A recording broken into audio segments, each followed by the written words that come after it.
आज विश्व प्रसिद्ध रथयात्रा रथारूढ़ हो चतुर्धामूर्ति गुंडीचा मंदिर को यात्रा करेंगे।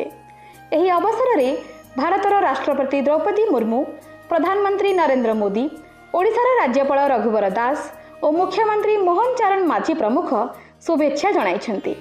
राष्ट्रपति द्रौपदी मुर्मू निजर एक्स अकाउंट रे लिखिछन्ति, महाप्रभु श्री जगन्नाथଙ୍କ विश्व प्रसिद्ध रथयात्रा उपलक्षे मु समस्त देशवासी को हार्दिक शुभेच्छा ज्ञापन करुछि।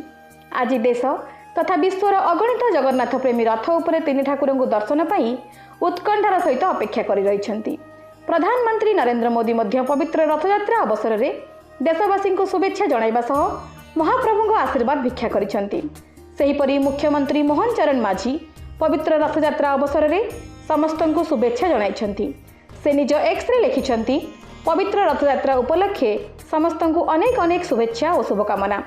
महाप्रभु अपार करुणा लाभ करी आम राज्य प्रतिटी क्षेत्र में विकास शीर्ष को पहुँचू एवं समस्त सहभागितार नूतन समृद्ध ओडिशा गठन हो, एतिकी प्रार्थना। आज बड़दाण्ड लोकारण्य होइछि। 53 वर्ष पर चलित वर्ष विरल रथयात्रा देखा जाउछन्ति भक्त। प्रत्येक वर्ष रथयात्रा हुए, हेले एथर रथयात्रा हेउछि एक विरल रथयात्रा, कारण एथर रथयात्रा 2 दिन धरी हेबो।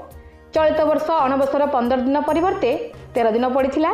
फल श्रीजीउंकर नवजौवन दर्शन एवं रथयात्रा गोटे दिन ही पड़ुछि। फल नीतिकांति शेष होगा समय लगुछि। आज समस्त नीतिकांति शेष होला बेलू अपराह्न हो जाइछि।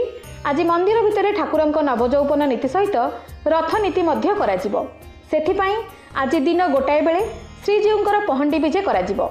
सेहीपरि रथटଣା आज अपराह्न 5टा बेलू हेबो। एते डेरी रे रथटଣା हेउथिबारु आज गुंडीचा मंदिर रे रथ पहुंची पारिबो नाही। तेणु आसंता काली सकाळु मध्य रथटଣା कार्य जारी रहिबो। Bureau report, Satyapath news.